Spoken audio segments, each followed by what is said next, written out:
अब देखो यहां सावधानी की बात समझना है। ये अज्ञानी जन गलत ढंग से इसे समझते हैं। जैसे कहा जाता है प्रभु की इच्छा के बिना एक पत्ता भी नहीं हिलता, पक्का। लेकिन जिसकी ये स्थिति होती है, प्रभु की इच्छा में अपनी इच्छा मिला देता है, उससे कभी पाप होते ही नहीं, क्योंकि पाप होते हैं इच्छा से। जिसकी अपनी इच्छा है और अपना भोग है, उसको नरक और स्वर्ग भोगना पड़ेगा। वो केवल बातों से कहता है, उसकी स्थिति है कर्तृत्व और भोक्तृत्व भाव से। जब तक अहंकार है तब तक पापाचरण होता है, और जब अहंकार समर्पित हो जाता है तो उसका शरीर यंत्रवत वही चेष्टाएं करता है जिससे जगत मंगल होता है। वो कहते हैं कि कर्ता श्री हरि। अभी आप कहोगे कर्ता श्री हरि, तो आप तीन गुणों से प्रभावित होकर अहंकार में पापाचरण करोगे और कहोगे कि भगवान की इच्छा से हुआ।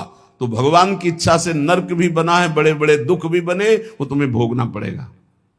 अगर समस्त दुख और सुख दोनों से ऊपर उठकर परमानंद में निमग्न होना है तो बोले कर्ता को जानो। एक कल संत भगवान प्रश्न कर रहे थे कि एकांत में तो ठीक है, लेकिन जब व्यवहार में उतरते हैं तो राग द्वेष हो जाता है। क्यों? क्योंकि तुम व्यवहार में क्रिया देखते हो, कर्ता नहीं देखते, कारण नहीं देखते। अगर कारण को देखो तो कारण श्री हरिवंश भनम, क्रिया को देखोगे तो अनुकूल हुई तो राग हो जाएगा, प्रतिकूल हुई तो दोष हो जाएगा। अगर कारण को देखोगे तो सब में पावर श्री भगवान कारण, राग द्वेष होगा ही नहीं। भगवत ऋषि जी कहते हैं औरों की तो बात जाने दो, लगे हो अविद्या भूत कहें द्विज रक्षा करी हो। समीप में बैठे हैं अर्जुन जी के भगवान श्री कृष्ण। एक ब्राह्मण आता है और श्री भगवान के सामने वो कहता है, प्रभु प्रभु अभी अभी मेरा पुत्र प्रकट हुआ और पधार गया। द्वारिकापुरी की बात है। प्रभु पैदा होते ही मर गया, ऐसा तो कभी नहीं हुआ कि पुत्र पिता के सामने मर जाए। ये तो धर्म रहित बात है। और अपने बालक को भगवान के सामने से राजमहल के द्वार पर रखता है और विलाप करके बड़ी आतुरता पूर्वक कहता, संदेह नहीं कि इस समय पृथ्वी में ब्रह्म ऋषियों का द्रोह करने वाले लोग पैदा हो गए हैं। धूर्त कृपण पापी लोग बढ़ गए हैं, कर्म दोषी हो गए हैं। इसीलिए ये काल उल्टा चक्र चला रहा है कि पिता के सामने जन्मा हुआ पुत्र मृत्यु को प्राप्त हो रहा है। ये राज हिंसापरायण दुश्शील अजितेंद्री प्रजा को दरिद्री कर रहे हैं, कर ले करके दुख पर दुख प्रजा भोग रही है। इसीलिए ये हमको सामने महान संकट देखना पड़ा। अधार्मिक राजाओं के होने के कारण मेरा पुत्र मेरे सामने मरा, ऐसा काल व्यतिक्रम है, नहीं होना चाहिए था। इस प्रकार बोलकर चला गया। फिर दूसरा पुत्र हुआ तो फिर मर गया, फिर बोल के चला गया। तीसरा पुत्र पैदा हुआ, फिर मर गया, फिर वैसे ही बोल के चला गया। जब नवें बालक के मरने पर वो वहां आया तो अर्जुन जी ने कहा, ब्राह्मण सुनो, इस निवास स्थान द्वारिका में ऐसा लगता है कोई धनुषधारी छत्री नहीं है। बार बार तुम यहां रोकर चले जाते और कोई नहीं बोलता कि मैं तुम्हारी रक्षा करूंगा। क्या है ये प्रजा पालन है? अरे जिनके राज्य में कोई ब्रह्म ऋषि दुखी हो जाए धन से, पुत्र से या किसी अन्य कारण से, तो उसका राज्य नष्ट हो जाता है। जहां साधु वैष्णव ब्रह्म ऋषि दुखी हो जाए। मैं समझता हूं इस समय तुम बड़े संकट में हो, बड़े दीन हो रहे हो क्योंकि तुम्हारे पुत्र मर रहे हैं। मैं प्रण करता हूं तुम्हारे पुत्र की रक्षा करूंगा। कर्ता को जाने नहीं, भगवत ऋषि जी कह रहे हैं। अरे उनका जाओ, तुम बात क्या बनाते हो? तुम क्या पूर्ण करोगे? जब ये श्री कृष्ण और बलराम बैठे हैं तो तुम क्या पूर्ण कर लोगे? अर्जुन से कहा।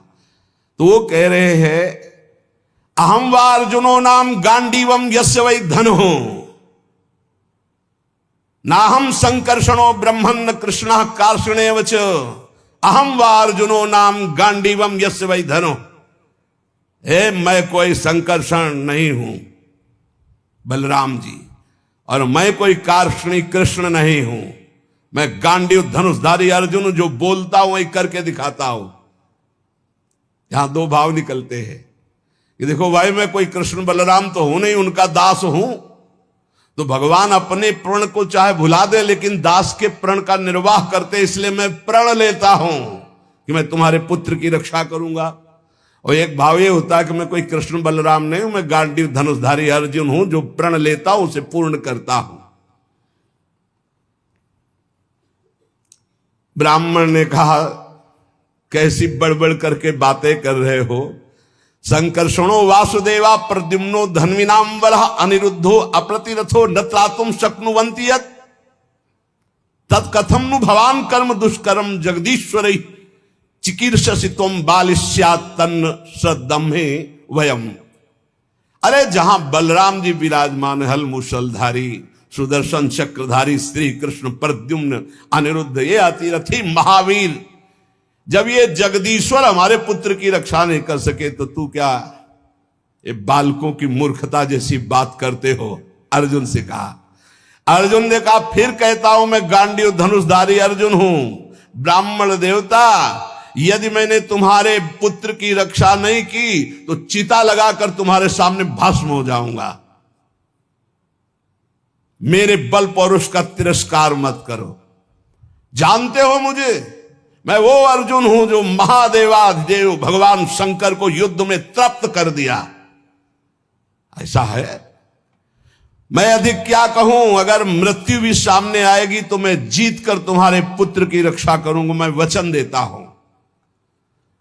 तब ब्राह्मण ने कहा, जय हो कुंती नंदन अर्जुन, तुम्हारी जय हो भाई, धन्य है, तुम्हारा बल पौरुष प्रशंसनीय है।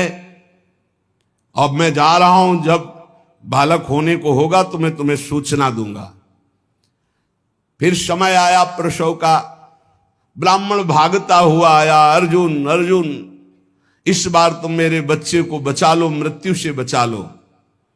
अर्जुन तत्काल गए, आचमन किया, भगवान शंकर का ध्यान करके प्रणाम किया, श्री कृष्णचंद्र की तरफ देखा भी नहीं, कर्ता को जाले ले यही बात समझा रहे हैं, समझो।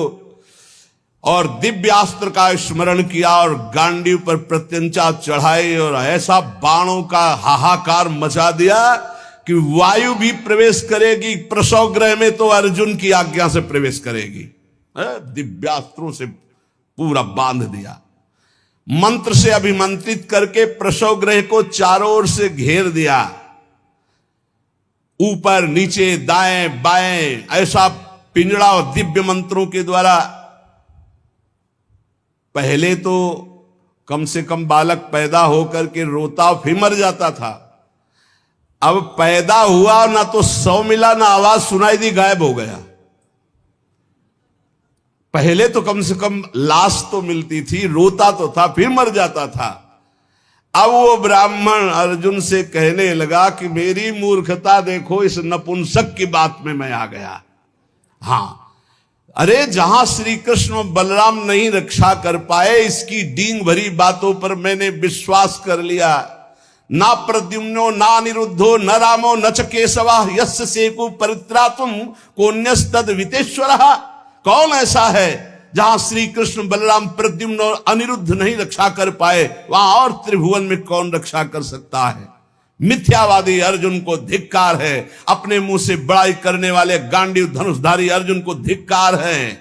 दुर्बुद्धि मूढ़तावश कहता था कि मैं तुम्हारे बालक की रक्षा कर लूंगा। अब ब्राह्मण तो क्रोध में, देखने को मुंह नहीं मिला लड़के का, पैदा हुआ गायब। अर्जुन ने कहा, ब्राह्मण मेरा अपमान मत करो। तत्काल योग बल से यमपुरी गए। भगवान धर्मराज जी ने देखा कि अर्जुन पधारे, बोले इस समय अर्घ पात्र लेने का हमें अवसर नहीं है, हमें यह बताओ कि वो जीवात्मा तुम्हारे यहां आया है? बोले हमारी पुरी में नहीं आया। विचार किया कि कहां चला गया जब यमपुरी में नहीं आया। इंद्रलोक, अग्निलोक, नैऋति, सोम, वायु, वरुण सबकी पुरियों में गए, अतल नीचे, अतल सुतल पाताल तलातल महातल, इन लोकों में गए, ऊपर के जनलोक महालोक तपलोक ब्रह्मलोक, कहीं भी ब्रह्मा की जितनी रचना सब घूम डाला अर्जुन ने, कहीं वो जीव नहीं मिला। अब आए, अब भगवान श्री कृष्ण की तरफ देखा, प्यारे प्रणाम, अब जा रहे हैं भस्म होने हम चिता में। यही जीव की दशा है, जब सब जगह से हार जाता है तब बोलता है हरि शरणम। पहले नहीं चितवन किया कि प्रभु, तो प्रभु समझा देते। प्रण लेने से लेकर अभी तक भगवान की तरफ नहीं देखा कि रुख क्या है। अब जब चिता में जलने का नंबर आया तब केशव प्रणाम आखिरी स्वीकार करो। तो भगवान ने कहा किस बात का? बोले वो प्रण है ना, तो चिता में जलने जा रहे, तो उनका तुमने अभी पूरे बल का प्रयोग कहां किया? ध्यान दीजिए, तुमने अभी पूरे बल का प्रयोग कहां? तुम्हारा पूरा बल तो मैं हूं। मुस्कुरा दे अर्जुन, यही हमसे गलती होती है। हमारा बल कौन है? आराध्य देव। हम अपने बल की डींग हाँकने लगते हैं, उन्हीं के बल से मिले हुए बल से। हमारा पूरा बल श्री भगवान है। देखो अर्जुन, तुम्हारा बल मैं हूं। जिस समय ये तुम्हारी निंदा कर रहे हैं, यही सब लोग प्रशंसा करेंगे और तुम्हारे यश की कीर्ति की स्थापना होगी। करें करावें आप सब, जने बढ़ाई दें। मान लो, कर्ता को जानो कौन है। सर्वशक्तिमान भगवान जे भी चिंतन किया, भगवान का दिव्य रथ आ गया। भगवान की दिव्य घोड़े, दारुक नाम का सारथी। भगवान ने अर्जुन से कहा बैठो हमारे रथ में। रथ में बैठे। दारुक ने भगवान के नेत्रों की तरफ देखा, इशारा किया, ले चलो। 7 पर्वतों वाले 7 द्वीप, 7 समुद्र, लोकालोक पर्वत, इनको लांघकर घोर अंधकार, इतना अंधकार कि भगवान के दिव्य घोड़े शैव्य, सुग्रीव, मेघपुष्प बलाहक नाम के 4 घोड़े मार्ग नहीं दिखाई दे रहा। तब योगेश्वरों के भी परमेश्वर भगवान श्री कृष्ण ने जब घोड़ों की दशा देखी तो सुदर्शन चक्र का स्मरण किया।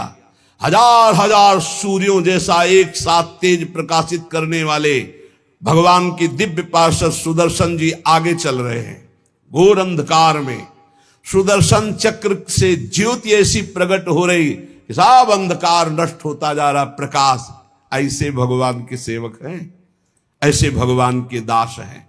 सुदर्शन चक्र के द्वारा बतलाए हुए मार्ग से चलकर अंधकार की अंतिम सीमा में पहुंचे। अब अंधकार के पास इतना दिव्य प्रकाश, प्रकाश ही प्रकाश, जैसे घोर अंधकार ऐसे घोर प्रकाश। अब वहां अर्जुन की आंखें चौंधिया गई, विवश हो गए, नेत्र बंद कर लिए, इतना तेज। भगवान वहां भी सामर्थ्य प्रदान करी अर्जुन को और घोड़ों को भी। उस तेज के बाद महान जलराशि, श्याम वर्ण का जल ही जल, अगाध जल, जल पार किया तो तेज आंधी, वायु ही वायु। भगवान की ही केवल सामर्थ्य पहुंचने की और सामर्थ्य रही। अब वायु के प्रवाह में बड़ी बड़ी तरंगें उठने लगी। फिर भगवान ने उसको शांत किया। आगे बढ़े तो एक दिव्य महल, और उस महल में मणियां ऐसी चमक रही थी मानो हजार हजार सूर्य एक साथ प्रकाशित हो रहे। भगवान भगवान है, भगवान जैसा कोई नहीं। चारों ओर बड़ी ही उज्जवल ज्योति फैल रही है। देखा अनंत महिमा से युक्त भगवान शेष जी सैया बनाए हुए, और अद्भुत एक एक सिर पे ऐसे मणि चमक रही, ज्योतिर्मय। प्रत्येक फण पर सुंदर सुंदर मणियां जगमगा रही। 2-2 नेत्र, बड़े ही भयंकर नेत्र, और शेष भगवान का श्रीअंग कपूर जैसा गोरा है। कैलाश पर्वत के समान श्वेत वर्ण, नीले रंग की जीभ और गला नीला, भयंकर नेत्र, फणों पर मणि चमक रही। अर्जुन ने देखा शेष भगवान की सुखमयी सैया पर सर्वव्यापक महान प्रभावशाली परम पुरुषोत्तम भगवान भूमा पुरुष विराजमान है। अर्जुन बार बार श्री कृष्णचंद्र जी की तरफ देख रहे हैं। भूमा पुरुष है तो एक ही, ये कहां ले आए? एक तो ये श्री कृष्ण, एक ये श्री कृष्ण, क्योंकि द्वारिकाधीश भी चतुर्भुज रूप और हरि भी चतुर्भुज रूप। शरीर की कांति वर्षाकालीन मेघ के समान श्याम रंग, अत्यंत सुंदर पीतांबर धारण की, मुख पर प्रसन्नता, कमल जैसे नेत्र, बहुमूल्य मणि जटित मुकुट, कुंडल कांति, घुंघराली अलकावली, लंबी लंबी सुंदर भुजाएं, कौस्तुभ मणि, वक्षा स्थल में श्रीवत्स का चिन्ह, घुटनों तक माला, वही श्रृंगार। जैसा द्वारिकाधीश का वैसा ही प्रभु का श्रृंगार। अर्जुन ने देखा नंद सुनंद जय विजय ये सब पार्षद मूर्तिमान होकर, पुष्टि श्री कीर्ति अजा ये चारों दिव्य शक्तियां, रिद्धियां निधियां लोकपाल ये सब वहां हाथ जोड़े खड़े हैं। वो भगवान श्री कृष्ण भी प्रणाम कर रहे हैं। तो अर्जुन देख रहे हैं कि ये है क्या लीला, अपने आप को अपने आप से, और कह रहे प्रणाम करो, ये अनंत महिमाशाली भूमा पुरुष भगवान है। अर्जुन भयभीत हो गए कि एक तो ये मेरे सखा श्री कृष्ण, दूसरे ये भूमा पुरुष।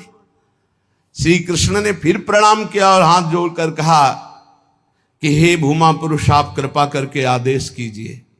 गंभीर वाणी में बोले, हे अर्जुन और हे श्री कृष्ण, तुम दोनों को देखने के लिए मैंने उन पुत्रों का अपहरण किया, मैंने अपने पास मंगाया। तुम मेरे ही अंश से प्रकट हुए हो और धर्म की रक्षा के लिए पृथ्वी पर अवतार ग्रहण किया। पृथ्वी के भार से दैत्यों का संहार कर चुके हो, अब तुम्हें लौटकर हमारे ही स्वरूप में फिर विलीन होना है। तुम पूर्ण काम सर्वश्रेष्ठ हो, जाओ अभी कुछ कार्य बकाया है, लोक संग्रह के लिए वो कार्य करके पुनः मेरे पास आ जाओ। भगवान श्री कृष्ण भी हाथ जोड़े खड़े, अर्जुन भी खड़े हैं। अति विचित्र भगवंत गति, बड़े बड़े ख्याली। अर्जुन के होश उड़ गए, नए भूमा पुरुष कौन हो गए भाई? ये परम पुरुष तो हमारे सामने खड़े हैं, यही है यही। अगर ये अपने रहस्य को न बतावे तो कोई, इनका एक नाम है अनंत, कोई अंत ही नहीं पा सकता है। अर्जुन और श्री कृष्ण को आदेश किया, सर झुकाकर। अर्जुन देखते जा रहे, सर झुकाकर भगवान कह रहे जो आज्ञा। फिर वो सब बालक वापस कर दिए। उन बालकों के लिए वैसे ही मार्ग से फिर द्वारिका में लौट के आए, और बालक अपनी अपनी आयु के अनुसार बड़े भी हो गए थे। वैसी आकृति रूप क्योंकि पहचान ले, श्री कृष्ण अर्जुन ने उनको समर्पित किया। अर्जुन के आश्चर्य की सीमा न रही। तब उन्होंने अनुभव किया और भगवान से कहा, प्रभु मुझे पता चल गया। बोले क्या? बोले पूरे जगत में जिसके बुद्धि बल, ज्ञान बल, पौरुष बल जो कुछ भी है वो हे श्री कृष्ण केवल आपकी कृपा से है, ये मुझे पता चल गया। यही पता चलना है। इसीलिए रोज सत्संग सुनो, एक बार सुनने से काम नहीं चलेगा। गीता सुनने के बाद क्या कहा था? नष्टो मोहा स्मृति लब्धा। फिर क्या हो गया? फिर मोह। ये हवा है, आंधी है, कभी भी गंदा कर सकती बुद्धि को। देखो अर्जुन जी ने गीता सुनने के बाद कहा था नष्टो मोहा स्मृति लब्ध, फिर मोह हो गया। मोह माने अज्ञान। फिर कहने लगे कि मैं कोई श्री कृष्ण बलराम, आज फिर बोल रहे हैं आप। इसीलिए निरंतर भजन और सत्संग के लिए महापुरुष जन कहते हैं, जिससे हमारी बुद्धि रोज पावन होती रहे। जैसे पोछा लगा दिया सोनी लगाने के बाद और दरवाजा खुला छोड़ दिया तो फिर गंदा होने की संभावना। इस समय हर इंद्रियों को शासन में रखते हुए नाम जप करते, ये परम पद तब प्राप्त होता है। तो इसलिए भगवत रसिक जी कह रहे हैं कि कर्ता कृत जाने नहीं, माने निज करतूति, ते प्राणी दुख पावहीं, लगो अविद्या भूत। ये बहुत जल्दीबाजी में फिर सब बिगड़ जाता है। धैर्य पूर्वक भगवान का आश्रय लेकर नाम जप में लगो, इसी से परम मंगल होता है, इसी से परम लाभ होता है। क्योंकि भगवान शंकर भी जिनका चरणोदक माथे पे धारण किए हुए हैं वो भगवान श्री हरि हैं। एक बार सरस्वती नदी के तट पर ब्रह्म ऋषि जन यज्ञ कर रहे थे, तो उसमें सब ऋषियों ने कहा कि यद्यपि भगवान ही सब रूपों में है, पर भगवान के किस रूप को सर्वश्रेष्ठ मानकर आश्रय लिया जाए और अग्र पूजा की जाए यज्ञ में। भगवान के सब रूप हैं, हमें कोई संशय नहीं। तो उनका प्रगट रूप की महिमा प्रकाशित करने के लिए किसी ब्रह्म ऋषि को परीक्षा लेनी होगी त्रिभुवन के तीनों बड़े ईश्वरों की, हरि, देवाधिदेव महादेव, ब्रह्मा। तो ब्रह्मा पुत्र भृगु जी खड़े हुए, उन्होंने कहा परीक्षा तो हम ले लेंगे, निर्णय आप कर देना। सब ऋषियों की वंदना करके भृगु जी गए और ब्रह्मा जी के सामने ऐसे खड़े हो गए।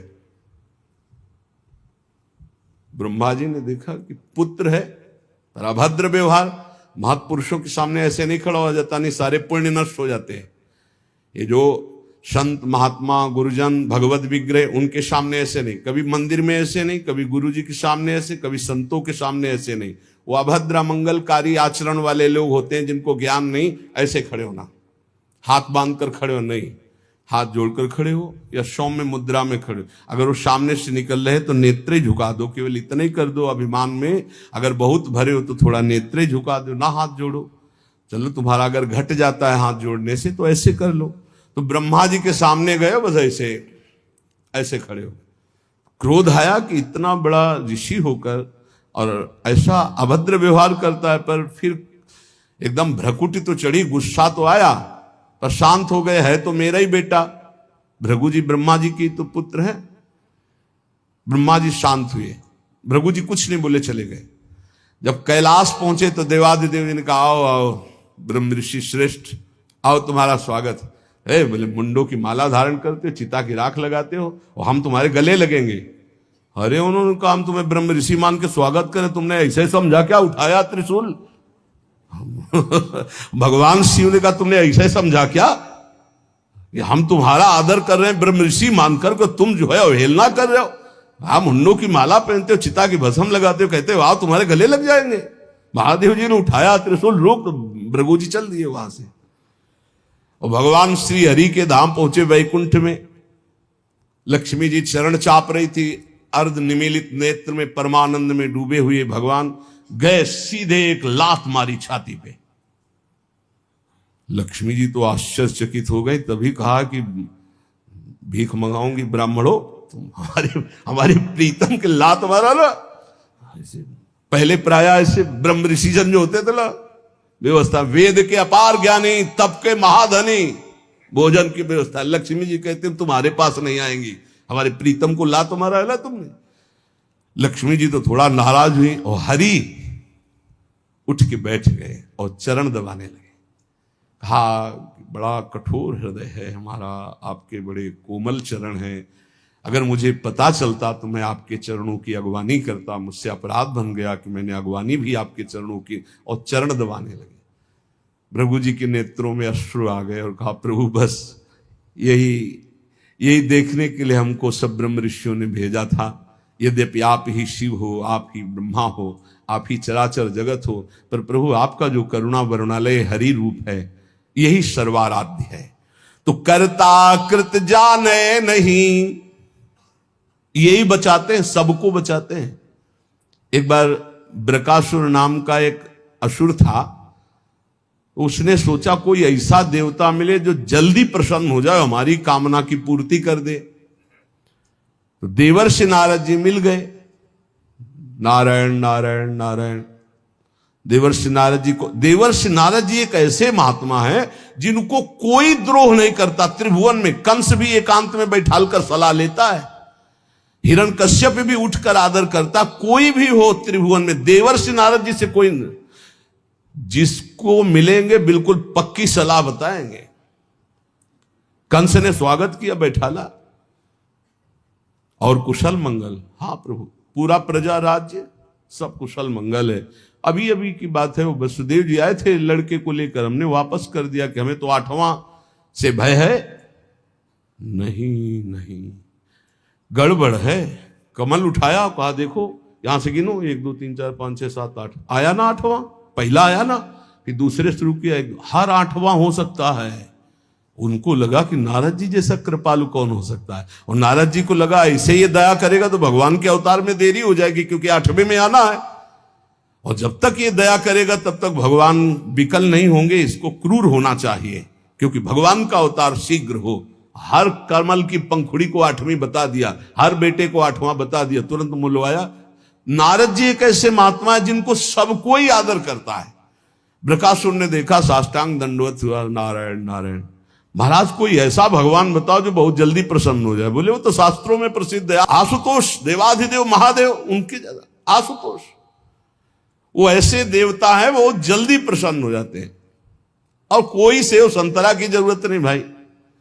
देवाधिदेव महादेव देख लो, कोई देवता ऐसा भोग नहीं पाएगा, त्रिभुवन में कोई देवता नहीं ऐसा भोग पाएगा जैसा देवाधिदेव भगवान शिव एक चुल्लू जल में प्रसन्न। ऐसे ऐसे कृपालु हैं कि जो कोई सृष्टि में न स्वीकार करे वो स्वीकार करने के लिए तैयार, उतने में प्रसन्न हो जाते हैं। बोले आशुतोष देवाधिदेव महादेव हैं। अब वो सोचा कि मंत्र और ये आराधना हमसे तो बनेगी नहीं, आसुरी प्रवृत्ति है। तो अग्नि को प्रकाशित करके अपने शरीर का मांस नोच नोच करके स्वाहा, भगवान शिव का मंत्र जपता तो स्वाहा। भगवान शिव बड़े कृपालु के, बेकार को ऐसे, हम तो एक चुल्लू जल में प्रसन्न हो जाते हैं, इतनी भगवान शिव प्रसन्न हो गए। कर्ता को जाने नहीं, हम ये बता रहे। भगवान शिव ने कहा काहे को तुम इतना कष्ट सह रहे हो, क्या चाहिए तुम्हें? तो माता जी के सहित प्रकट हुए थे। माता जी त्रिपुर सुंदरी, असुर है ना, राक्षस, तो इसकी बुद्धि तो राक्षसी ही रहेगी। भगवान शिव की तरफ देखा, माता जी की तरफ देखा। उसने कहा प्रभु मेरी इच्छा है कि मैं जिसके ऊपर हाथ रख दूं वो भस्म हो जाए। भगवान शिव बिना विचार किए बोले तथास्तु, ऐसा ही हो। जे ही ऐसा कहा तो उसने सोचा परीक्षा के लिए भगवान शिव के ऊपर हाथ रख के देखे ना, इन्हीं का वरदान इन्हीं को। भगवान शिव के ऊपर ऐसे जो हाथ कर भगवान भागे, क्योंकि जानते थे कि सत्य है, रख देगा भस्म हो जाएगा। शरीर तो भाई भगवान ने ही आदेश और वो वर दिया है, उन्हीं के बल से भागे, वो भी पीछे भागे। माता जी खड़े लीला देख रहे हैं। भगवान शिव जब पीछे देखे तो दौड़ के पीछा बस हाथ ही रखने का। भगवान ने कहा कहां तक भागेंगे? तो कर्ता को याद किया। कर्ता कौन है? हरि। हरि को याद किया। जो ही याद किया तो आ गए ब्रह्मचारी के रूप में। और भगवान शंकर से इशारा किया, चैन की सांस लो, अभी इसका हिसाब करते। नजदीक गए, बोले प्रणाम बृकासुर जी। इतना प्यार से विश्व में कोई नहीं बोला था, वो तो असुर था। प्रणाम बृकासुर, अमृतमय वचन और ऐसा आकर्षण और ऐसे कमल नयन और ऐसी चितवन को खड़ा हो गया। बोले बृकासुर जी यदि आपको मेरे सहयोग की आवश्यकता हो तो सहयोग से बड़े बड़े काम बन जाते हैं, आप क्यों भाग रहे हो इनके पीछे? बोले इनके ऊपर हाथ रखने। तो तुम्हारे हाथ में कुछ है क्या जो रखना चाहते हो? बोले वरदान दिया है शिव जी ने कि जिसके ऊपर हाथ रख दोगे वो भस्म हो जाएगा। अरे बोले अभी तुम्हें विश्वास है? दक्ष ने साप दे दिया था, इनके पास कोई ताकत नहीं रह गई। तुम हाथ रख के अपने ऊपर देखो, अगर झूठा निकलेगा ना तो दोनों मिल करके। हाँ ये बात तो पक्की है। एक सेकंड में हिसाब कर, अरे हरि है, हरि। एक सेकंड उसको ये समझ में नहीं आए कि अगर हाथ रखा सच्ची हुआ तो कौन बताएगा आके इनको। जो ही ऐसे किया सो क्षण में भस्म हो गया, राख हो गया। भगवान शंकर ने बोले प्रभु थोड़ा सोच समझ के वरदान दिया करो, तुम तो ऑर्डर डाली हो, अपनी भी सुरक्षा नहीं देखते। भगवत रसिक जी कह रहे करता कृत जाने नहीं, माने निज करतूती, ते प्राणी दुख पावही, लगो अविद्या भूत, लगो विद्या भूत कहें द्विज रक्षा करी हो। अर्जुन मेरो नाम नहीं पावक में जरी हो।